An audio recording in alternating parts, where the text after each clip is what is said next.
Prezadas irmãs, prezados irmãos, caros internautas, boa noite para quem está assistindo o Encontro com Manel Filomeno deste dia, dessa noite. Boa madrugada para quem vai assistir na madrugada, bom dia, boa tarde para quem vai assistir em outros horários. Aqui o Quarteto Junto da FEAC, mais um Encontro com Manel Filomeno de Miranda. Hoje, 16º encontro, futuros desafios, estamos juntos aí nessa jornada extraordinária. Muito bem, espero que vocês tenham lido o capítulo e estejam prontos para substituir, porque alguém aqui hoje vai ter que, no meio do caminho, bater asas e voar. Aí eu vou pedir um dos internautas para poder entrar no lugar dele. Nós vamos sortear aqui na hora, tá bom? Brincadeirinha, não precisa de ninguém sair. Não, que é brincadeira, não sai todo mundo, no final ficamos nós três aqui depois. Sejam todos bem-vindos. Quem começa, meninas? Eu. Quem faz a prece? Fernando. Então tá. Verônica, a palavra é com você. Boa noite, os queridos internautas. Então vamos iniciar nosso trabalho da noite de hoje, lendo a mensagem número 86 do livro Minutos de Sabedoria, do Torres Pastorino. Não diga jamais que é pobre. A pobreza não é falta de dinheiro. A pobreza verdadeira é a falta de compreensão. Todo aquele que compreende a vida, que sabe dizer uma palavra de conforto, que sabe estender a mão compassiva ao que sofre, que sabe distribuir alegria e otimismo, é rico, imensamente rico, de bondade, que jamais falta, por mais que você a distribua por milhares de pessoas. Fernando, alguém está pedindo para fazer a primeira parte da prece. Então ela faz o Pai Nosso e você pega aí, dá continuidade e faz a parte final. Dá boa noite para o pessoal. Boa noite, gente. Na verdade, boa noite, bom dia, boa tarde, boa madrugada. Isso, então tá. Você começa a prece, faz silêncio, o tio Fernando arremata, tá bom? Tá bom, quando eu acabar eu vou voltar ali. Não, você fica quietinho aqui, vamos lá. Tá bom. Pode começar. Pai nosso que estais no céu, santificado seja o vosso nome, venha a nós o vosso reino, seja feita a vossa vontade, assim na terra como no céu. Pão nosso de cada dia nos dai hoje sempre. Perdoa as nossas dívidas, assim como nós perdoamos a quem nos tem ofendido. Não nos deixeis cair em tentação, livra-nos da prática do mal, porque teu reino, o poder e a glória para todo sempre. Que assim seja. Jesus amigo, dando continuidade à prece da nossa Alice, agradecemos a oportunidade do estudo, do conhecimento, da intelectualização, mas principalmente da absorção desse conhecimento para a utilidade na nossa vida prática. Quando sabemos como os mecanismos dos fenômenos acontecem, temos mais capacidade de lidar com eles, ajudar quem for necessário, ajudar a nós mesmos. Obrigado, Senhor, obrigado, amigos espirituais que nos amparam e protegem sempre. Começamos então em teu nome, Mestre, o estudo desta noite. Que assim seja. Suas palavras iniciais, Fernando. Saudações a todos os internautas que nos acompanham. O desafio de sempre. Vamos estudar e aprofundar cada vez mais os conhecimentos da doutrina espírita. Alice, suas palavras iniciais para os internautas. Deixa eu pensar. Fiquem bem. Beijo. Se precisar, é só chamar. Não, eu acho melhor eu fazer hoje. Pode dar licença que eu... Aqui, ó. Não é passar régua, não. É passa o pincel. Muito bem. O nosso querido Fernando fez a prece de abertura junto com a Alice e teve que ausentar-se porque tem compromisso de palestra do outro lado da cidade, lá em Benfica, no Maria de Nazaré. E nós estamos aqui. A parte, então, que caberia a ele, eu vou desenvolver, depois passo a palavra para a Mirinha e depois a Verônica encerra, então. Nós estamos, então, nesse capítulo Futuros Desafios, onde está falando que ficou estabelecido que as reuniões de socorro seriam hebdominárias, seriam semanais, ocorrendo apenas de modo que os médios pudessem manter-se ligados na tarefa de luz. Simultaneamente, ficou estabelecido também que haveria estudos da obra do Livro dos Espíritos, do Evangelho, segundo o Espiritismo de Allan Kardec, e que os pacientes que já tivessem um nível mínimo de condições participariam dessas reuniões como frequentadores num centro espírita normal. E aí já começariam também a receber... Nós sabemos que a maior parte do tratamento acontece não é na Câmara de Paz, é durante a reunião pública. Eles estão montando aí um estudo quase transformado numa reunião pública, porque a mensagem consoladora da doutrina espírita, que estimula a renovação, o aprendizado, vai beneficiar o raciocínio, a parte emocional, criando conceitos otimistas a respeito da existência. E nesse trabalho todo já também seria feito paralelamente pela equipe espiritual um trabalho junto aos espíritos desencarnados que os acompanhavam. No dia seguinte, foram organizadas as equipes de serviços sob a orientação do administrador da clínica, o Dr. Norberto, que revelaram uma lucidez acima do esperado no que diz respeito às questões de além-túmulo. A genitora dele, que é o administrador, se dedicava totalmente ao ministério. Olha a palavra ministério de novo. O livro Paulo Estevam nos apresentou a palavra ministério e propósito várias vezes. Eu conheço o livro Paulo Estevam. Que bom. É a Penetra que está aqui. Sim. E também a palavra... você falou, eu voei. Propósito. Ministério e propósito. Olha aí, a palavra ministério está aí. E conseguiram trazer a família para poder fazer um reforço. Os filhos dela foram criados na doutrina espírita e os trabalhadores fora da Terra estariam ajudando também neste processo, ainda tendo à frente outros membros do seu clã, como Jacques Werner e os Antonelli. Muito bem.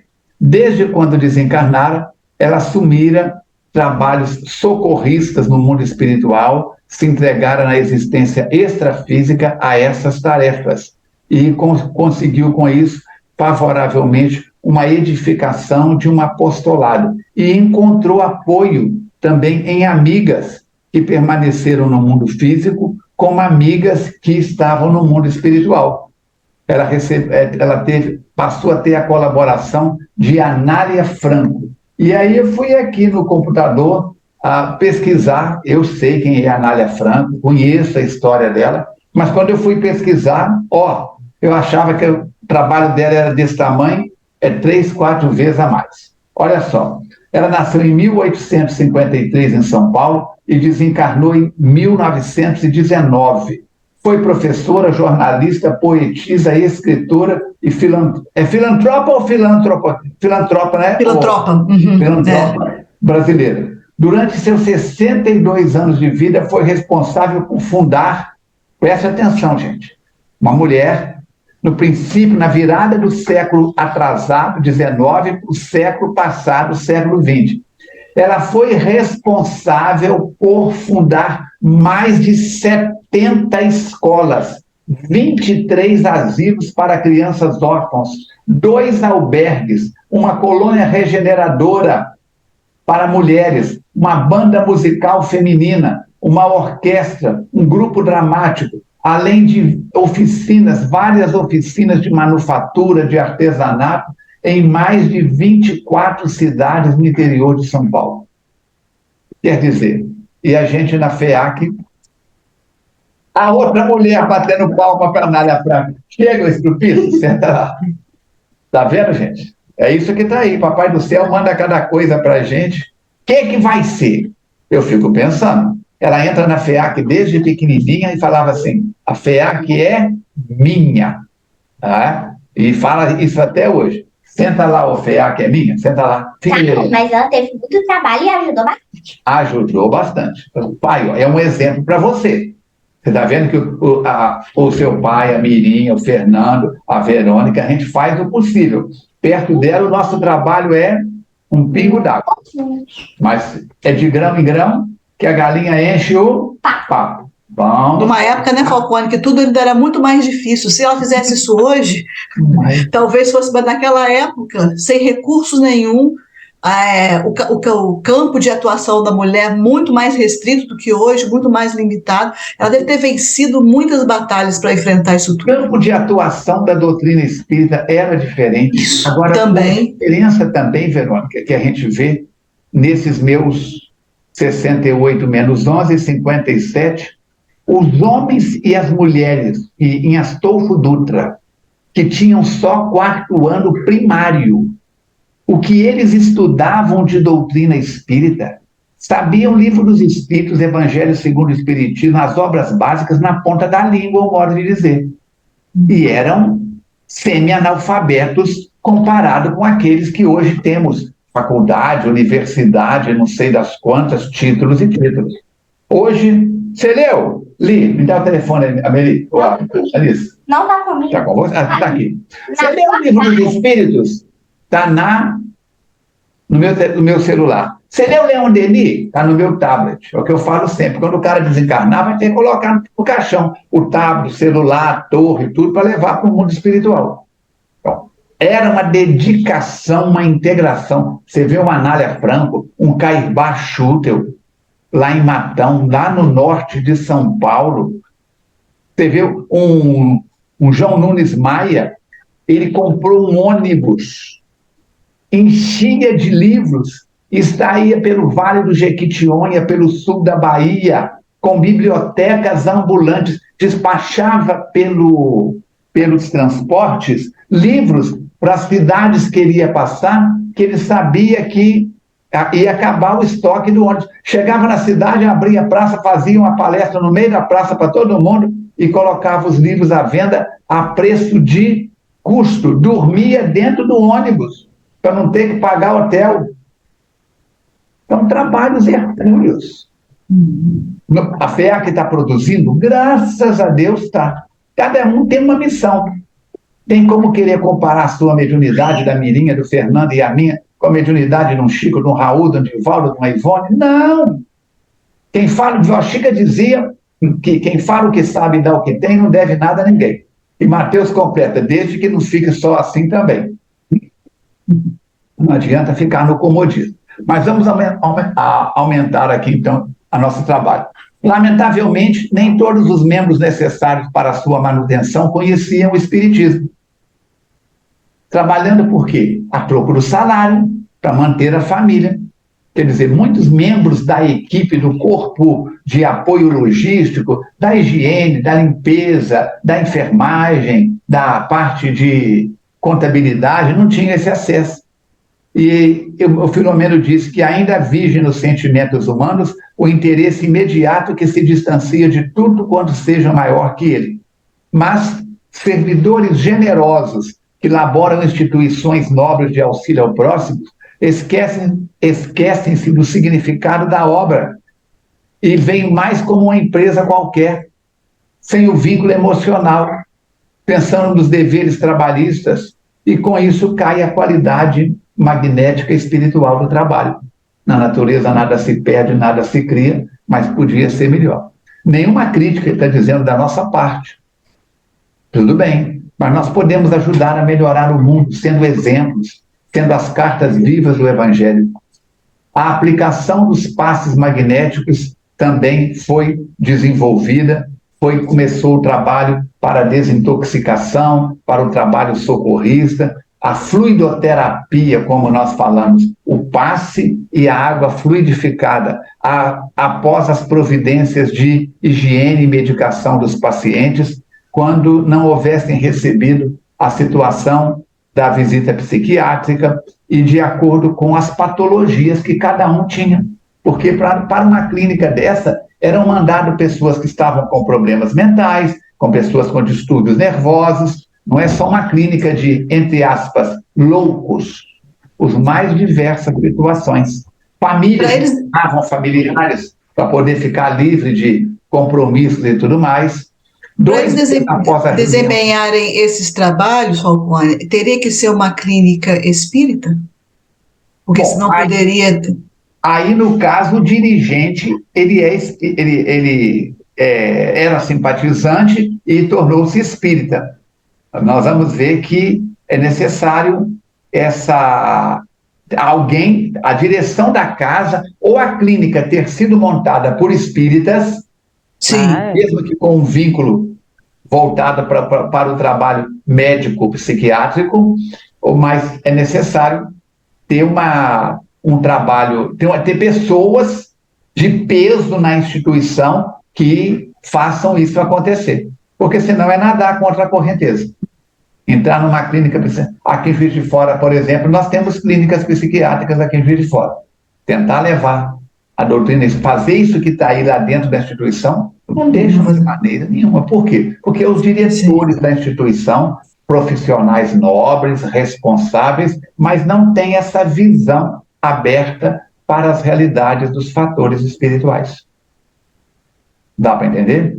Quando o Fernando Emílio foi procurar o secretário de saúde à época, isso já há mais de 30 anos, e disse que gostaria de trabalhar com homeopatia no posto de saúde, o diretor de saúde da prefeitura da época disse: se você quiser assumir, se você tem competência, eu acho a homeopatia interessante, mas a prefeitura não tem como arcar com 1 centavo. Fernando começou bancando do bolso dele os remédios homeopáticos, depois conseguiu, à época, com uma farmácia, 2, que ajudaram a dar as matrizes, e era manipulado o material lá dentro mesmo. Fernando foi um desbravador da homeopatia em Juiz de Fora, nesse sentido. Através dele, hoje existe na prefeitura uma série de recursos nesse sentido. 2 dias após a reunião de desobsessão, Dr. Inácio convidou-nos a todos para que participássemos do recurso terapêutico em pauta. Olha só, já 2 dias depois. Um pouco antes do horário estabelecido, reunimos na sala reservada para isso, onde já havia sido feito todo aquele trabalho de limpeza, de higiene psíquica, e, dessa forma, aquele espírito que tinha a atitude mental de ser obsessor, era o objetivo que ele resolvesse alterar o seu programa de vingança e o seu próprio comportamento. O doutor Juliano, visivelmente jubiloso, em momento próprio, pediu licença para apresentar algumas considerações pessoais. E ele começa dizendo assim: recordo-me de que, ao despertar além do corpo, liberado pelo fenômeno biológico da morte física, senti-me profundamente aturdido. Experimentava emoções variadas e confusas, ouvia vozes acusadoras e gargalhadas estridentes, apodos diversos, pensando que se tratava de alguma alucinação, já que a tuberculose não me teria vencido. A terrível asfixia defluente da hemoptise violenta, a parada cardíaca, pelo que constatava, não me interrompera o fluxo da vida. Sentia-me debilitado, continuando com dispneia terrível, a mente confusa, embora conseguindo raciocinar um pouco. É aquilo que eu digo na reunião de entes queridos toda primeira terça-feira de cada mês. Nós acordamos no mundo espiritual com os valores, com as emoções que administramos aqui na Terra. Acordamos no céu ou no inferno que criamos. Ele não tinha os conhecimentos adequados espirituais, mas tinha uma vida ética, tinha um padrão moral. A moeda no mundo espiritual é autoconhecimento e padrão moral. Eu tenho 500 casas de aluguel. Eu tenho 8 carros, 0 quilômetro na garagem. Não tem diferença nenhuma, não. É valor moral que vai contar para a maneira que acorda. Ele acordou nesse estado de confusão, de perturbação, mas observou que a parada cardíaca, a dispneia, o comprometimento da tuberculose não levaram a óbito ele, consciência. Levou a óbito o corpo. Ele, não. Então ele vai dizer que tudo era estranho. Algum desses indivíduos que vinham até ele eram supliciados, enquanto outros se lastimavam, outros desequilibrados, fugiam em desalinho. Era um pandemônio o mundo em volta dele. Embora o materialismo em que me refugiara, ocorreu-me outra hipótese, que pensa bem, embora o padrão moral, mas ele era materialista. Não cria em Deus. Os amigos espirituais me dizem que aqueles que não creem em Deus são porque não querem dar uma pausa para pensar nas consequências das atitudes. Muitos são materialistas para não terem que pensar no que vão encontrar no além-túmulo. Assim, embora o materialismo em que me refugiara, ocorreu-me outra hipótese. Será que eu estaria morto e despertara nos umbrais do inferno que considerava mitológico? A verdade é que o ambiente era chocante. Mas eu escutei de repente uma doce voz me chamando pelo nome. Logo identifiquei tratar-se... Ah, meu Deus do céu. Não tem jeito. A gente não queria falar, mas não tem jeito, né, Mirim? Aqui, está aqui. Ó. Logo identifiquei tratar-se do meu pai, por quem sempre nutri... Não, seu livro está errado. Não, queridos internautas, tratava-se da mãe dele. 2-1. Aqui, ó. 3-1, a Alice também está aí. Ela me convidava a coragem e a paciência, conclamando-me um materialista à oração. Olha como é que faz. Não era hábito dele orar, mas ele foi levado a um sono reparador. Ignoro como fui retirado do cemitério, mas quando despertei, estava num leito asseado, num ambiente de silêncio que me facultava reflexões. Pensei estar na Terra, tão similar era o ambiente espiritual com o ambiente do hospital. Mamãe apresentou-se acompanhada por gentil senhor, que se identificou como Dr. José Carneiro de Campos, que fora na Terra o eminente professor de medicina, no tempo em que era médico humanitário. Antes que eu pudesse enunciar qualquer palavra, ele prosseguiu. Trouxe-o de volta ao grande lar. Ele fez por onde? Ele deixou uma folha de serviços prestados no bem na terra. A enfermidade cruel consumiu o seu corpo, mas seja bem-vindo à pátria espiritual que o aguarda com carinho. Quis protestar, mas não pude. As lágrimas tomaram-me numa vaga, uma cachoeira de lágrimas, a extravasar as emoções. Agora o caro amigo recebera-me convenientemente, dizendo que ia me libertar das fixações do condicionamento que a doença me impôs ao perispírito. E dessa forma iria ajudar-me na adaptação a essas realidades do mundo espiritual. Antes que eu pudesse enunciar qualquer palavra, ele prosseguiu. Seja bem-vindo. Seja bem-vindo. Falcone, é muito comum eles perguntarem. Eu tenho um parente, um amigo que desencarnou por suicídio. Está desamparado? Deus é amor. Até alguém que num momento de revolta, de desespero, de solidão afetiva, emocional, parte para a experiência do suicídio, vai ter que enfrentar as consequências. Eu dou um cheque sem fundo, a ordem para o gerente era cortar minha conta no banco. O gerente me conhece e sabe que foi um cochilo meu, um vacilo meu. Ele diz, Falcone, dessa vez nós vamos te dar, mas você vai ficar sem possibilidades de pedir empréstimo no banco durante muito tempo. Então, nem os suicidas, ninguém é desamparado. Dá para entender isso? Dessa forma, nós temos aí essa primeira parte dele explicando. Eu passo a palavra agora para a Mirinha, para que possa continuar. Mirinha, faça a sua parte em aramaico, a Verônica vai fazer a dela em hebraico, tá bom? Faço sim. E a Alice vai fazer a tradução. Aramaico para mim é bem simples. Então tá ótimo. Vamos lá. Ô, gente, eu estava aqui pensando, quando o Armando falava sobre o doutor Juliano, ele, em algum momento para trás, a gente já falou dele, que ele era um cara que na área dele, na área da medicina, ele foi bastante revolucionário, ele lutou, né, pelos direitos dos afrodescendentes e tudo. E eu estou pensando na minha área profissional, que a gente estuda perfil, né, como que a pessoa é. qual que são as técnicas e as habilidades comportamentais que a pessoa tem.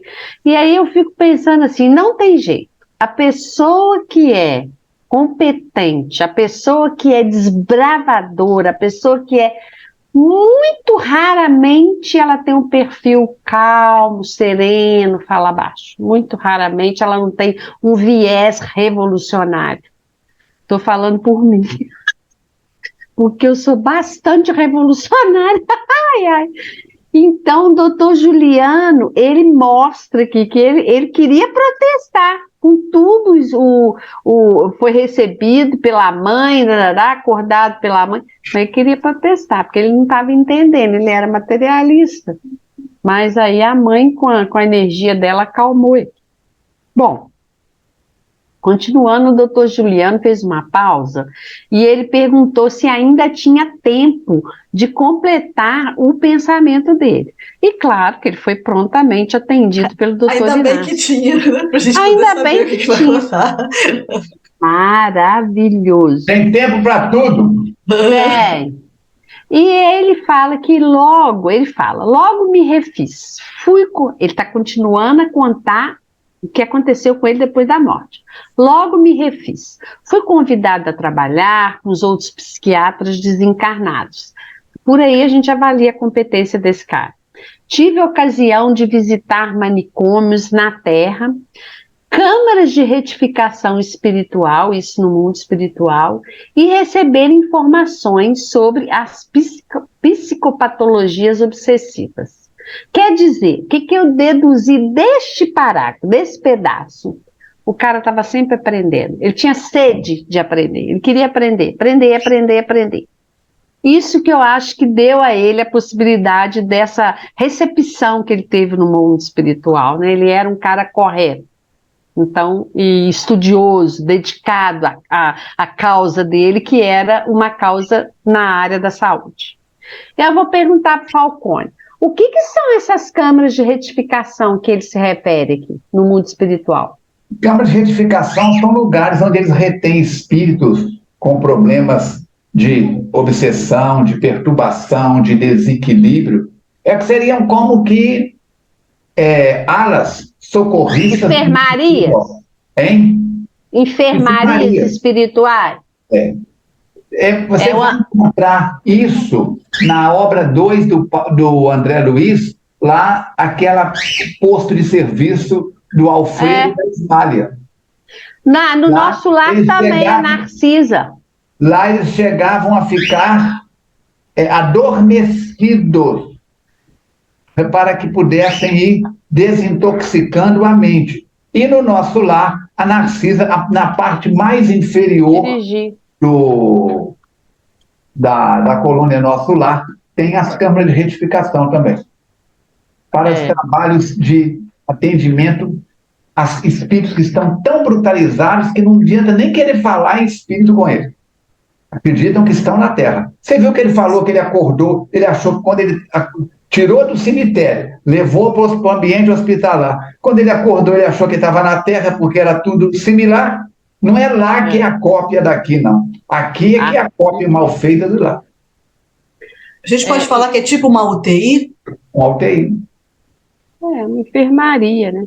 Mas tem também câmara de retificação para espíritos que foram criminosos na Terra. Que é o caso do Alfredo lá, que ficam adormecidos. O pai do André Luiz estava numa dessas, lembra? E ele ficava só dormindo e nem podia ir lá ver ele, não. Só a mãe do André Luiz que maravilhosamente ia lá, apesar das coisas que o pai do André Luiz fez com a mãe, que a mãe era uma santa, era uma veneranda. Bom, gente, deixa eu falar uma coisa para vocês, gente até pode começar a estudar o Nosso Lar também, a série do André Luiz, viu? Mas deixa eu falar uma coisa para vocês, gente, vale a pena ler André Luiz, pelo amor de Deus, esses casos todos estão lá, maravilhosos. Aí ele fala, sua primeira experiência no exame profundo e no tratamento das obsessões e das parasitoses. Ele ficou encantado. Ele se dizia feliz com essas experiências. E também ele estava agradecido a Deus e ao doutor Inácio. Ele fala uma coisa linda do doutor Inácio. Ah, Falcone, quem que é esse doutor Inácio, querido, né? Dedicado amigo e exemplar pedagogo. Olha o que ele fala do doutor Inácio. Aí o doutor Inácio, ele corou, igual eu coro aqui de vez em quando, mas eu coro não é porque tá falando bem de mim, não, é porque eu sei que eu tenho que melhorar e tomo juízo. Aí o doutor Inácio corou, como um adolescente diante de tal elogio que procurou diluir. Os espíritos superiores fazem isso, eles não querem louras, dizendo ser ele um aprendiz e que todo o mérito era da equipe. Em geral, o grande líder, o grande gestor da área, ele distribui o mérito para a equipe, ainda que ele tenha se empenhado mais, que a força... O grande líder faz isso. E aí começaram a chegar os encarnados e responsáveis pela terapia da bioenergia. E aí eu queria que o Falcone explicasse essa terapia da bioenergia. É o passe. Passe é transfusão de energia, alterando o campo celular. Faça uma prece, sintoniza e receba. A bioenergia é isso. Quando o médium aplica o passe, ele está transmitindo a energia dos espíritos que estão utilizando ele como instrumento, mas também a vitalidade dele. Por isso é que é importante o médium ter o médium passista deve evitar bebidas, cigarro, determinados comportamentos inconvenientes em várias áreas. Aquilo que a gente sabe que polui corpo, mente e emoção. Não tem que ser santo, não, mas tem que ser uma criatura de propósito. Essa camisa minha está limpa. Se eu estivesse aqui hoje com a camisa cheia de nódoa, porque não tinha outra, é a que eu tenho para apresentar. Mas podendo comparecer com uma roupa limpa, podendo chegar na reunião aciado, é muito importante isso. Chegar na reunião aciado, sem perfume, viu, gente? Que o perfume prejudica demais os espíritos que estão se comunicando. E aí chegaram esses encarnados e eles estavam discretos, sérios, em silêncio. Eu falei disso a semana passada, eu acho. Gente, a gente na FEAC tem muita capacitação de como proceder, muita orientação a respeito disso. E tem falado muito sobre isso para a gente, que a gente tem que chegar discreto, sério, em silêncio. E aí eles se sentaram, pegaram um livro de conteúdo mediúnico e foram fazer as suas reflexões, lendo aquele livro. Logo depois entraram 2 pacientes, mais ou menos equilibrados, e depois mais outros apresentando sintomas típicos dos seus estados psíquicos, e eram pacientes numa clínica psiquiátrica. Depois, normal, né? Um e outro mostravam uma certa inquietação, outros um pouco diferente, mas foram se aclimatando ali à reunião. Às 10 horas, a irmã da benfeitora, Isabel, assumiu a direção dos trabalhos com uma oração. Uma jovem leu uma página mediúnica e teceu alguns comentários. Logo depois, o pequeno grupo, 6 pessoas, olha para você ver, começou a aplicar passe, todos inspirados pelos seus guias espirituais e por aquela equipe de trabalhadores. Olha a importância da gente parar aí e pensar na equipe. Ele está falando de equipe aqui o tempo todo. Olha a importância. Eu não consigo chegar na FAEAC ou em lugar nenhum e fazer um trabalho sozinho. Eu vou aplicar um passe. Lá na FAEAC a gente tem uma metodologia que é do Matheus, que é muito interessante. Aplique sempre em 2. Não tem importância quem está aplicando, não tem importância. Então, quando a gente aplica em 2, somos 2 que estamos contribuindo. É o mundo espiritual que está inspirando a Verônica, ninguém diz que é a Mirinha. Então, isso é muito importante. Eles prestam muita atenção em reduzir a nossa vaidade, sem dizer, Mirinha, você é muito vaidosa, você precisa reduzir a sua vaidade, não é isso não. Eles vão direcionando a gente para que a gente compreenda, não sou mais importante que a Verônica, nem ela mais importante que eu, apesar de que isso é o que menos importa na vida, mas é o que mais nós damos importância. Então, os amigos espirituais são muito delicados conosco, né? E aí, eles foram, esse grupo pequeno, contribuindo aí para a aplicação de paz, sendo inspirados. O Filomeno se refere à assimilação dos fluidos por alguns dos enfermos. Outros repeliam os fluidos, sem se beneficiar. Mas, de qualquer forma, por eles estarem naquele ambiente, eles eram, sim, eles recebiam alguma coisa.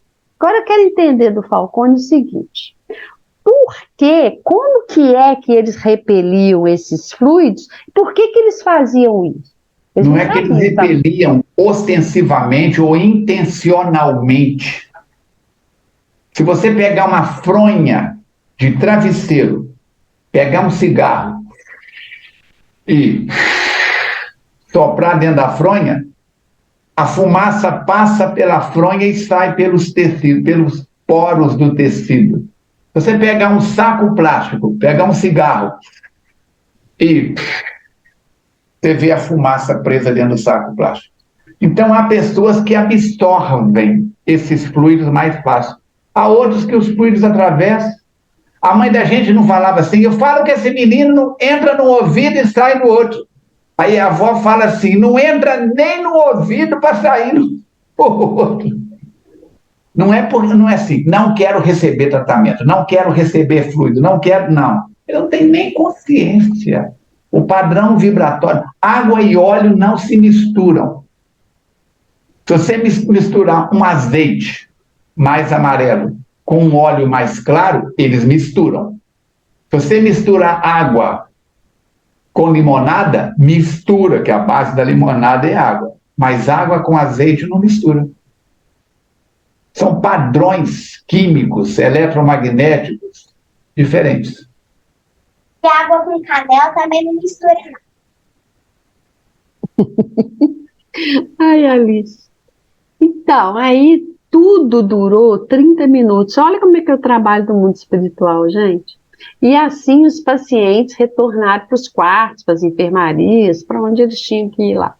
Os trabalhadores ficaram ali por mais uns 30 minutos para se receber alguém que tivesse, né, retardatário e tudo.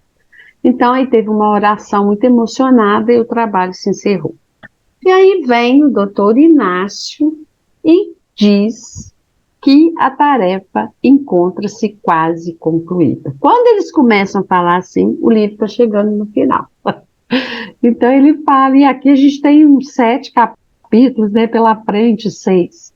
Então o doutor Inácio fala que a tarefa estava quase concluída.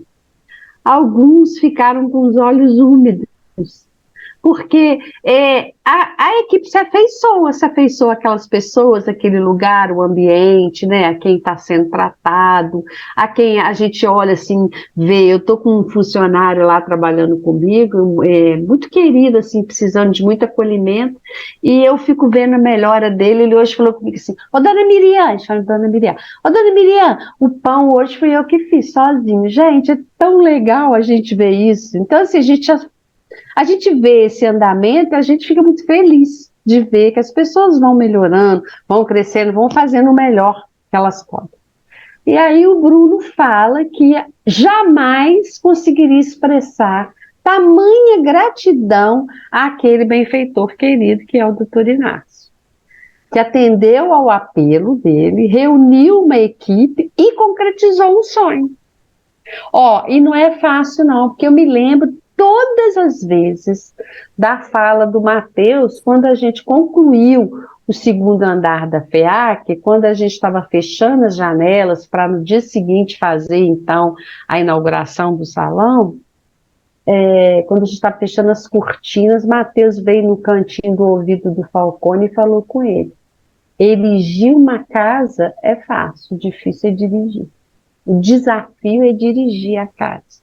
E a gente tinha muito acabado mais fácil erigir uma instituição espírita do que dirigir uma instituição espírita.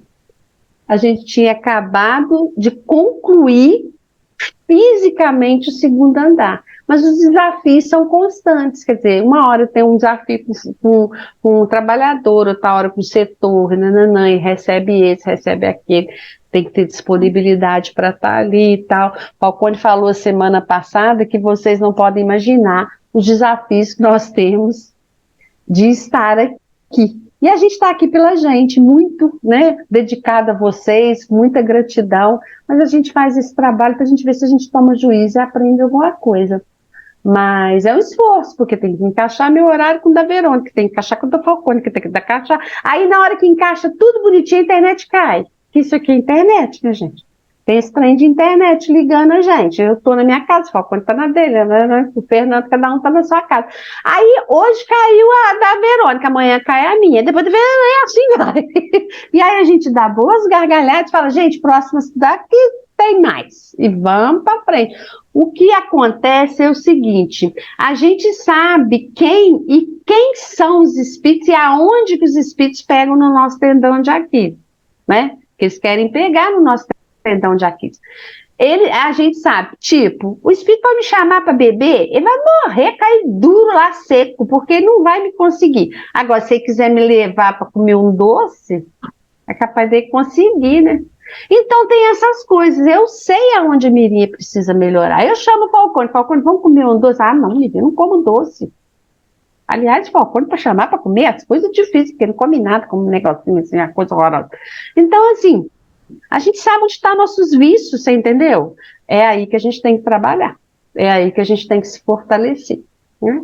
Aí o doutor Inácio, demonstrando essa saudável emoção, ele esclareceu que ainda não havia encerrado tudo. Eu achei lindo esse momento, que ele diz o seguinte: nós vamos retornar com a equipe daqui a um mês para uma avaliação de resultados. Falei, ai gente, ele podia me inspirar na minha área de trabalho, porque é isso. Então a gente implanta o serviço, implementa o processo e aí a gente colhe o resultado. Daqui a um mês a gente começa a querer ver alguma coisa acontecer. Muito legal, muito legal. Eles trocaram abraços e palavras gentis. O grupo saiu em visita clínica. Esse momento eu me emocionei muito, porque eu imaginei esse grupo que nós estamos acompanhando nesse livro esse tempo todo, visitando aquele cenário de alienação mental, que muito, muito, muito doloroso, né? E eles olhando, devia estar falando, paciente tal, paciente tal. E aí o irmão Pititinga, ele aproveita esse momento, né? E sempre muito consciente, Pititinga, muito responsável, ele está nesse livro o tempo todo, e ele não é ressaltado por nada disso. Provavelmente ele deve ter dito ao Filomeno, não faça isso, porque, né, era um cara simples, mas com muito conhecimento sobre a vida, a morte, o ser existencial, os desafios humanos, as leis que regem a vida. O Pititinga era conhecedor profundo disso tudo. Ele, numa das enfermarias, em que alguns pacientes se debatiam em confronto com seus inimigos desencarnados, porque essas clínicas psiquiátricas são protegidas sim, têm defesa sim, mas né, Falcone? Mas os espíritos... Os vínculos entre encarnado e desencarnado não se não é assim. Não. Não é porque eu estou dentro de uma clínica dirigida por bons espíritos que eu estou desvinculada totalmente daquele. 100% espírita não é feito assim, é um trabalho de desligamento progressivo na proporção em que a pessoa faz a parte dela no processo de cura. Vai lá, toma um passe e nunca mais volta, não tem como ajudar. E outra coisa, isso é um processo de autoconhecimento, essa desvinculação é um processo de eu conhecer a Mirim e saber o que eu preciso melhorar nela. Né? Então não é assim que desvincula, não. Então eles se debatiam com esses espíritos, e aí ele diz uma coisa linda, ele fala o seguinte: olha, outra frase para a gente anotar, somos o nível moral que atingimos. Nós somos a moral que a gente atinge. Enquanto preservamos as heranças do primitivismo animal, naquele momento valioso, olha o que ele fala, ele não desfaz desse momento, não. Hoje, esse primitivismo é prejudicial. Somos escravos de paixões e sentimentos que mais trabalham pelo corpo do que pelo ser que dele se reveste. O impulso que nos leva a Deus em direção à plenitude vai nos auxiliando a desbastar as camadas pesadas. Trata-se de um processo lento, repetiu aqui o que o Falcone falou, que exige vigorosa decisão moral e vigilância constante, a fim de não tombarmos nos velhos hábitos. Quer dizer, nós precisamos estar muito atento, que decisão que eu vou tomar, o que eu quero para a minha vida e como que eu vou vigiar. Eu acho que de vez em quando não passa na minha cabeça, na da Verônica, do Fernando Emílio, do Falcone, vou parar de fazer esse negócio de sarrado. Sexta-feira eu tinha um compromisso, eu ia lá comer umas coxinhas, nananã. Não, passa, eu sou um ser humano. Mas tem os espíritos que ficam falando no ouvido da gente, mas também tem o lado bom, aquele do Pato Donald, o diabinho e o anjinho, né? Então a gente tem que ficar firme na charrua, senão, meu filho, trem descrangela tudo. E ele continua, vejamos esse espetáculo trágico de vinganças e ressentimentos, que vítimas e algozes mudam apenas de posição. Nós falamos isso semana passada, uma hora eu estou de vítima, outra hora eu estou de algoz. Eu preciso parar esse ciclo. Alguém tem que interromper esse ciclo, alguém que tem que dar o primeiro passo, né? Em face da ignorância, vitimados por o quê? Pelo orgulho e pelo egoísmo, as duas chagas da humanidade. Seria muito mais fácil, ele diz, adotarmos o perdão, gente.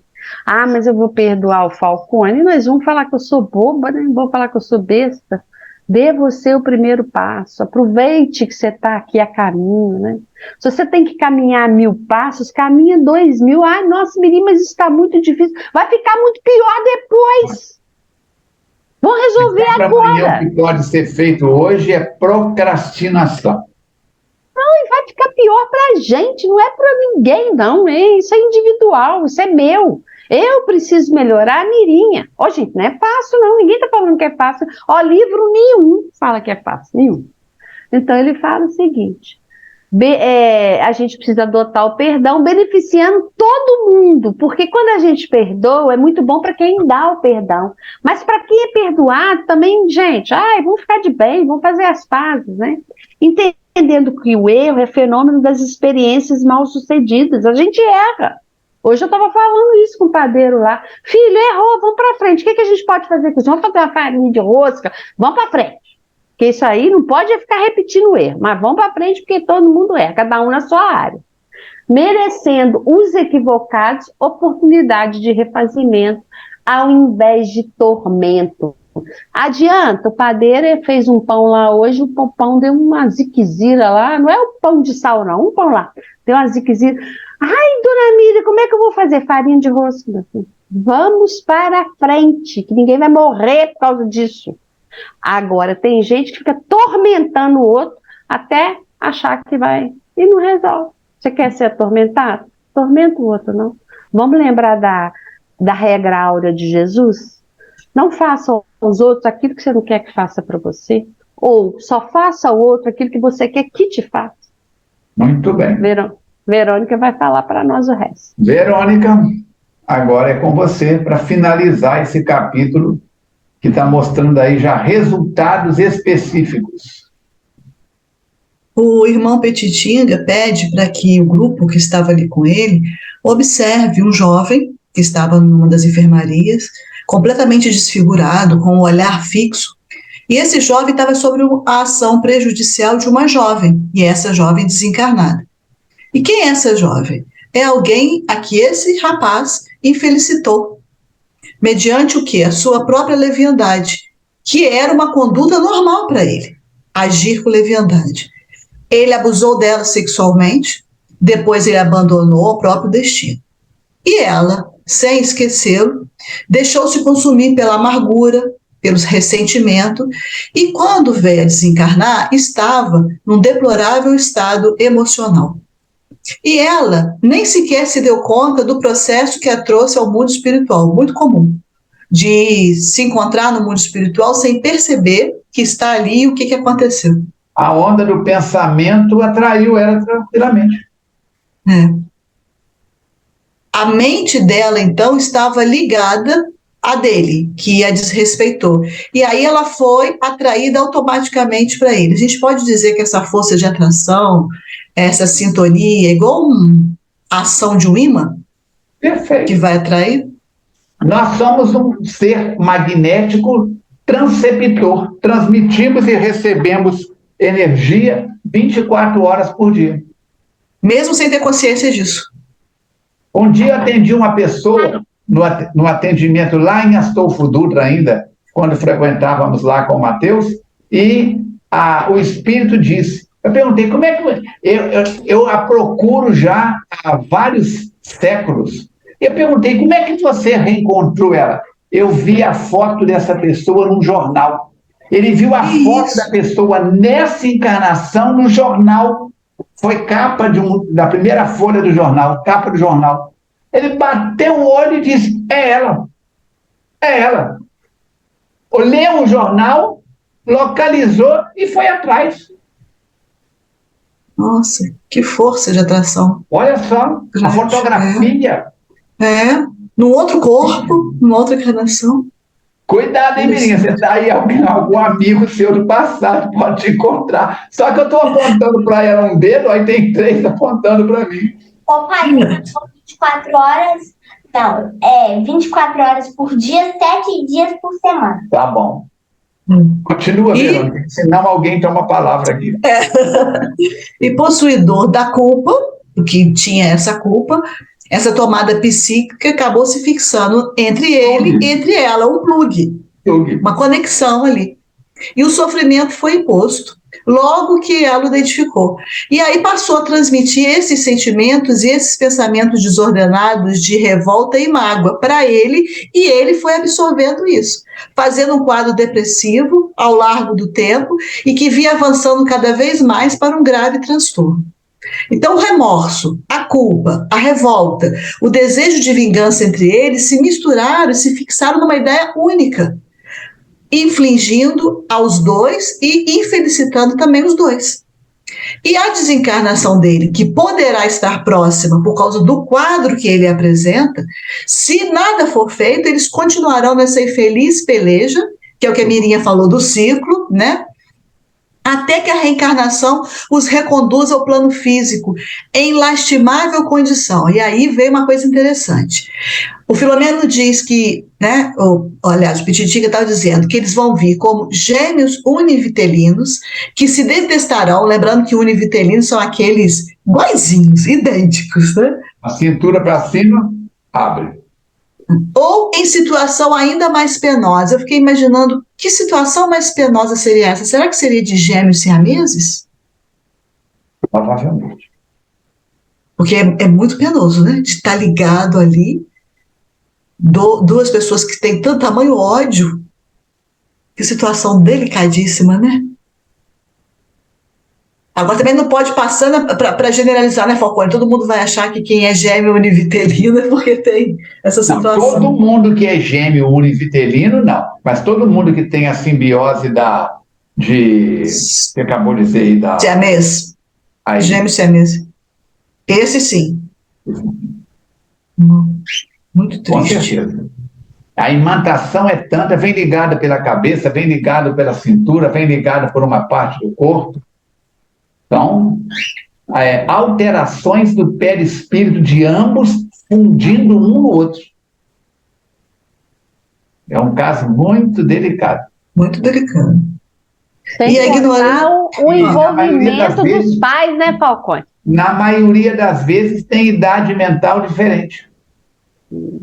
Um é mais inteligente, o outro menos, um é mais isso, o outro é mais aquilo, porque são duas personas, são duas personalidades. E a ignorância de ambos a respeito da vida espiritual é tão grande que nem sequer eles sabem distinguir o que ocorre à sua volta. Eles não têm noção do que está acontecendo, nenhum nem outro. E solicitando a permissão ao doutor Inácio, o Petiting, então, concentrou-se fortemente e, diminuindo a sua frequência vibratória, ele condensou-se perispiritualmente, aproximando-se dos dois combatentes. Aí a gente podia explicar isso, porque isso não foi uma materialização. Foi? Ou foi? Ou foi uma aparição? Foi uma aparição. Aparição. Não foi ele tornou-se visível para o outro. Em espírito. Não houve uma condensação fluídica de ectoplasma. Foi através da mente. Foi através da mente. É aquele arrepio que a gente sente de vez em quando e diz, passa a morte que eu sou forte. Entendeu? A Kardec explica no Livro dos Médiuns, no capítulo 6, sobre isso, tá, gente? Sobre a aparição, como que acontece isso. Então, quem tiver interesse, tá lá. E no capítulo 14 da Gênese dos Fluidos vai falar essa ligação da moça com o rapaz e agora a ligação do Petitinga com ele. Tudo e aí o Petitinga estendeu os braços em uma atitude muito afetuosa e o rapaz, vendo, foi tomado de surpresa.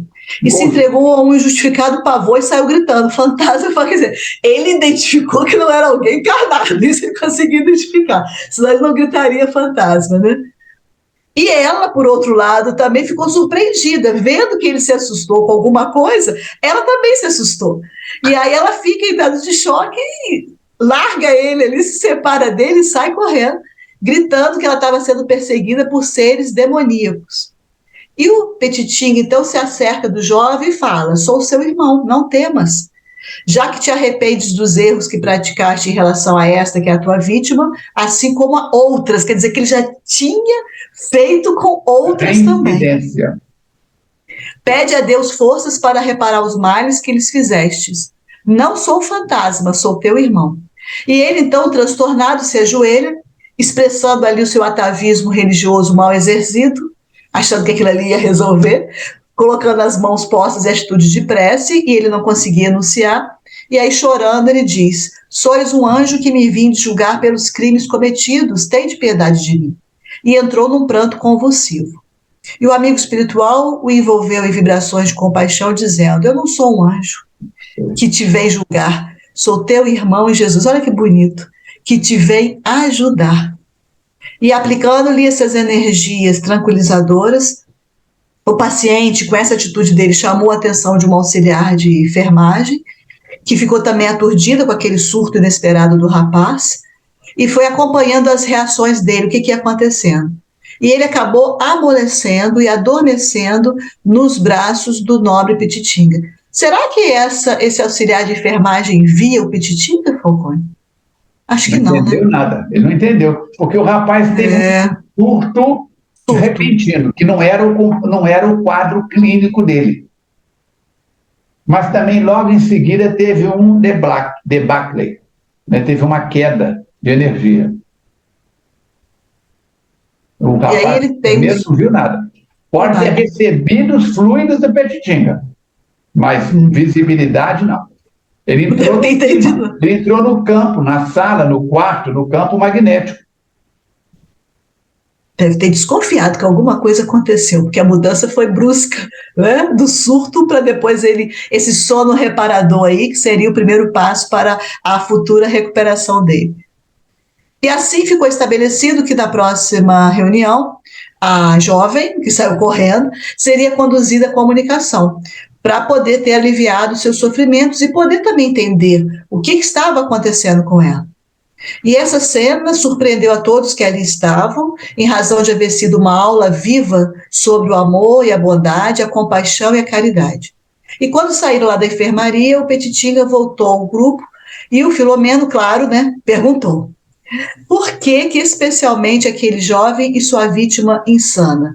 Porque entre tantos doentes ali, ele se aproximou daquele casal. Ele respondeu, não foi por acaso, desde que aqui chegamos, que essa dupla de corações me chamou a atenção, induzindo-me a conhecer a história, que não tive dificuldade em ler nos seus arquivos perispirituais. O mais curioso é que poderemos denominar em linguagem terrestre que se trata de um drama de amor.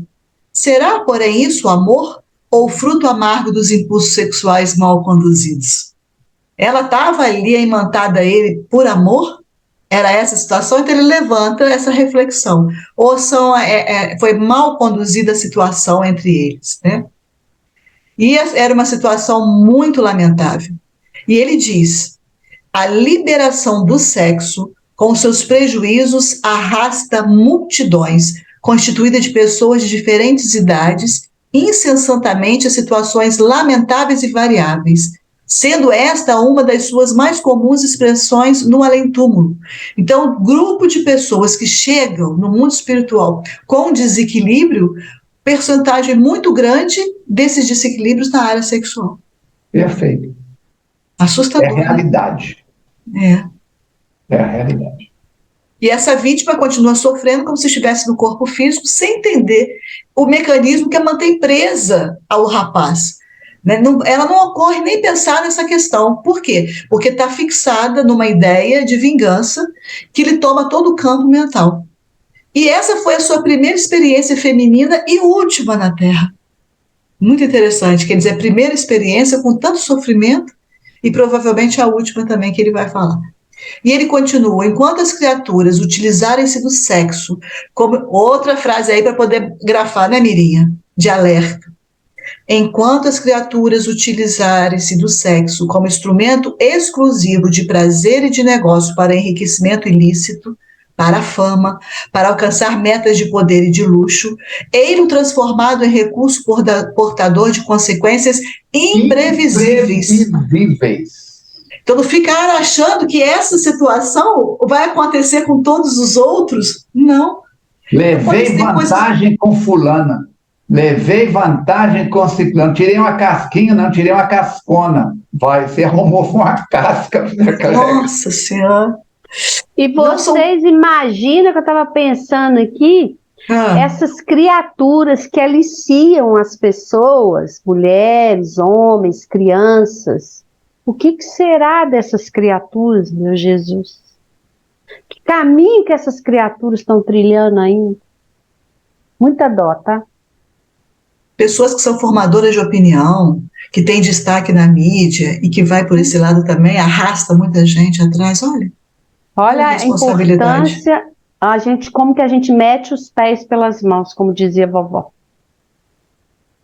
E ele ainda diz, não são poucos aqueles deuses do sexo, símbolos sexuais que aportam além da morte com alterações morais de grave porte, em face dos desalinhos cometidos, das traições, dos desastres domésticos propiciados, dos transtornos emocionais produzidos em alguma das suas vítimas, tombando em armadilhas preparadas pelos irmãos desvairados do nosso lado, que os aguardam resultantes. Quer dizer, além das consequências da própria pessoa que infligiu isso tudo, ainda vai ser aliciado no mundo espiritual por espíritos dessa sintonia também.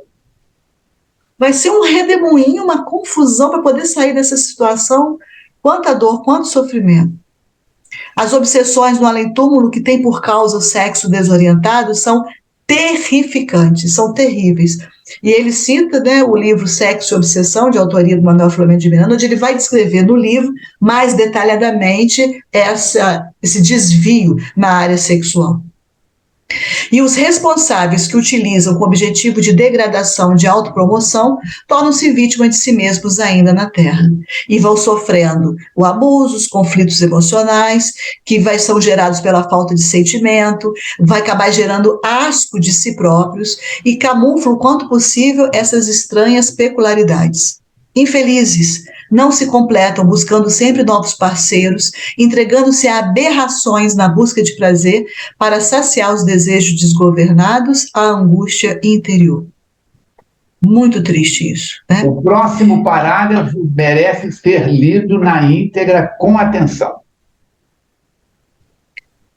Infelizes, foi aí que eu parei? Não, sublime instrumento de vida, a criatura humana o transforma por desar é uma desventura, em veículo de degradação e de morte. Transforma o quem? O sexo. O sexo é para a vida, mas a vida não é para o sexo. Vale a pena ler um livro que eu já citei aqui nesse livro, nessa obra, que é o Sexo e Vida, do Emmanuel. É o mais fininho livro do Emmanuel. Ele vai falar, a introdução do livro dá um seminário. Né? Temos que ter muito cuidado. Ninguém leva vantagem com ninguém em nada. A moça do caixa me deu um troco a mais. Que ela preste atenção da próxima vez. Levei vantagem. Achei uma carteira na rua, tem um cartão, tem o endereço da pessoa que é o dono da carteira. Eu devolver? Ele que cuide melhor da carteira dele. Levei vantagem. Cuidado com essa frase. Levei vantagem com a filha de fulano. Levei vantagem com o filho de fulano. Cuidado. Esteja na área do dinheiro, na área do sexo. Tá? Por isso, a profissão de advogado não é fácil, porque o advogado, às vezes, tem que defender alguém que ele sabe que o cliente dele está errado. Mas pago para aquilo não é brincadeira. Não é mesmo, não.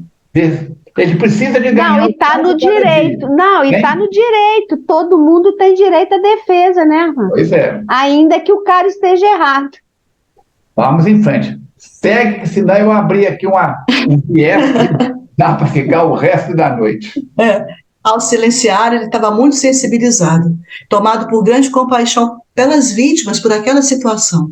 E todos ali do grupo concordaram com a sua análise, que foi muito oportuna, foi convincente, e continuaram estudando alguns dos muitos enfermos, e particularmente aqueles portadores da loucura fisiológica, nas quais a interferência dos espíritos era secundária, ou seja, a loucura estava num alto grau que, mesmo ele sofrendo interferência dos espíritos, ficava em segundo plano. Então, o doutor Juliano Moreira apresentou também explicações valiosas, convidando a todos a mais ampla compreensão dos mecanismos da lei de causa e efeito. Nós já comentamos isso.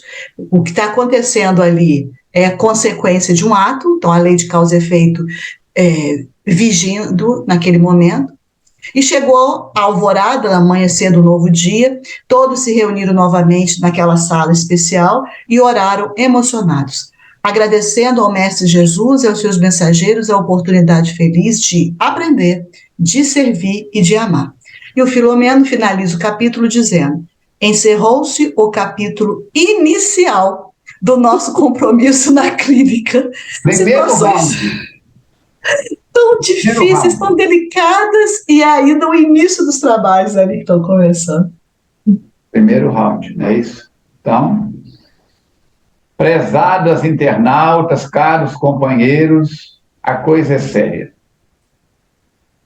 Por isso, Mateus fala, Raul fala, ser espírita não é para quem quer, é para quem aguenta.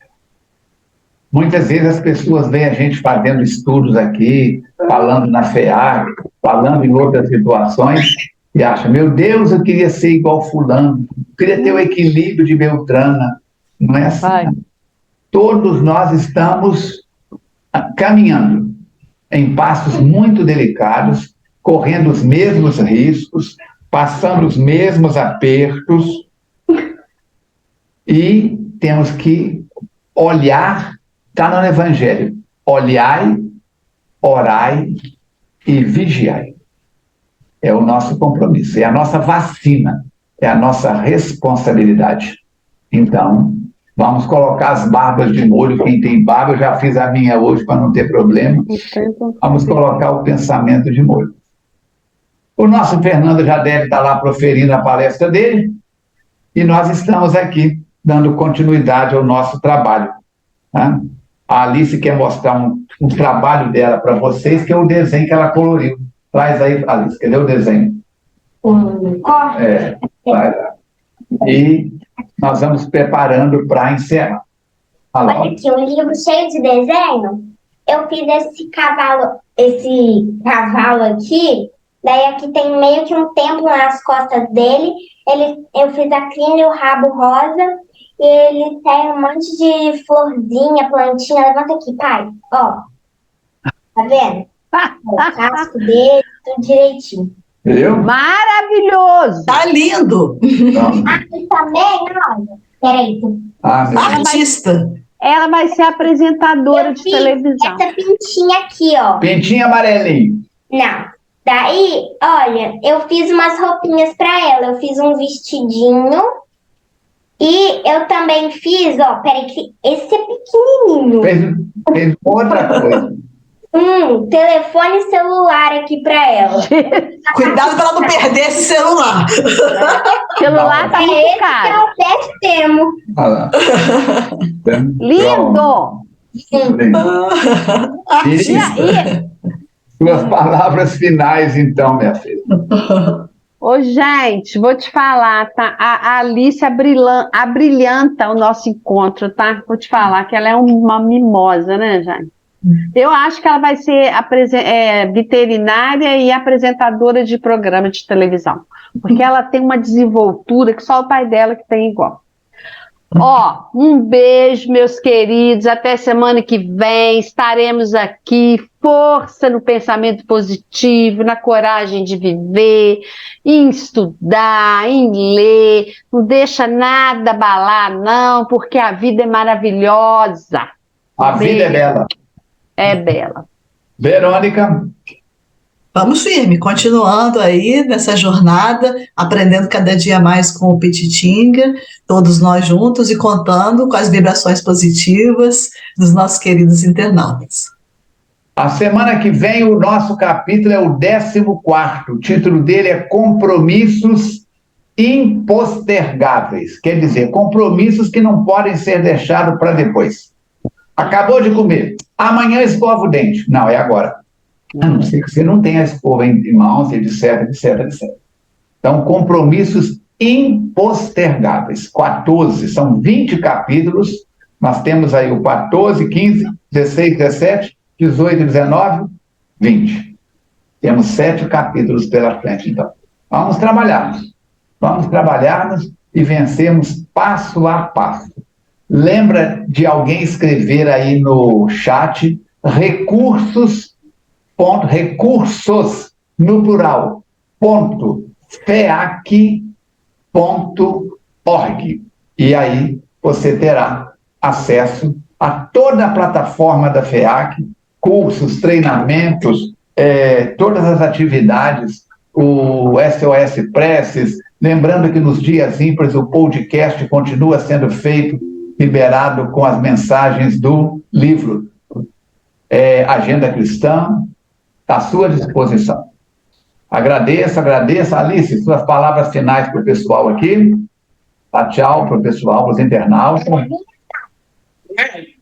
Então, que vocês tenham uma boa noite de sono, que no caso aqui é de noite, mas pode ser um bom dia, boa tarde, boa noite, boa madrugada, o que for. E também um beijão para vocês. Gosto de todo mundo. Tchau! Viu? Leiam atenciosamente o capítulo, anotem as suas perguntas. O nosso telefone está à disposição, é o 32984537263. Se você for assistir depois da primeira apresentação, deixa seus comentários aqui embaixo no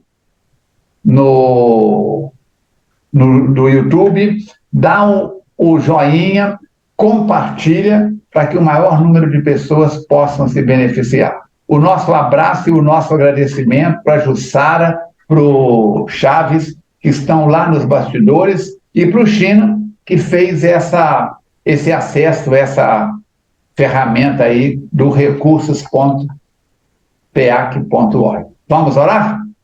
Amigo Jesus, espíritos bons que nos assistem e protegem. Consideramos estes nossos encontros como um culto do Evangelho no lar. Um grupo de amigos, de corações, que nos unimos com o propósito de aprender, trabalhar, servir, como disse aí o Petitinga, o Filomeno, ajudando-nos a nós próprios e ajudando-nos uns aos outros.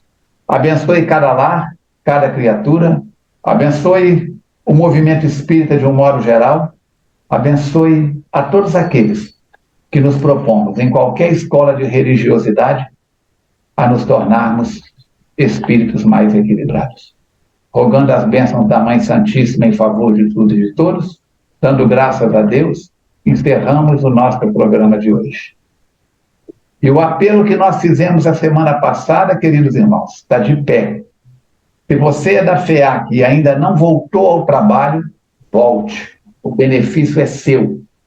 Se você é de Juiz de Fora, trabalha em outras instituições, ou se você é de outras cidades, de outros estados, voltem ao trabalho presencial. E, infelizmente, um percentual muito grande de companheiros estão desanimados com isso. é você, sou eu, somos nós que precisamos da instituição espírita, somos nós que precisamos da doutrina espírita. Um grande abraço, saúde e paz, até a semana que vem, se Deus quiser e Ele quer.